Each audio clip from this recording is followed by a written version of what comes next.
वर्तमान दशम परीक्षा रे मोर रिजल्ट बाहरी तापर पर मु युक्त 2 विज्ञान छात्री पई एडमिशन मध्य करबा पई फॉर्म पकई छी आउ केस दान करछंती काहे की करछन एमती काहे की चिंताधारा आइलो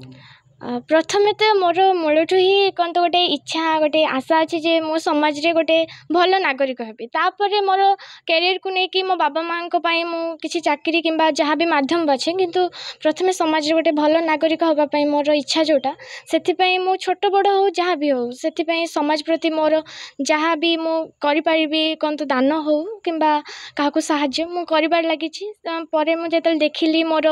समाज रो भाई दीदी माने से माने सब हेयर डोनेट करुछंती कैंसर पेशेंट मानकर जोटा गोटे दुख कहबा गले से माने तांको परिवार रे से माने केमती अनुभव करछंती सेटा अनुभव जे करि पारिछि तांको पई से किछि करि पारिछि सेति पई मु प्रथमे तो आज मु मोर 12 इंच केस को कैंसर पेशेंट को पई दान करबा को जाउछि जहाँ शोभा ट्रस्ट माध्यम रे हमर मदर चैरिटेबल ट्रस्ट मुंबई को दिया जिवो एवं सेठारे मो केस द्वारा जो विंग्स प्रस्तुत हबो ता द्वारा हमर कैंसर पेशेंट को मानक पई कृत्रिम उपाय रे हेयर प्लांटेशन करा जिवो जहाँ फल से माने किछि मात्रा तो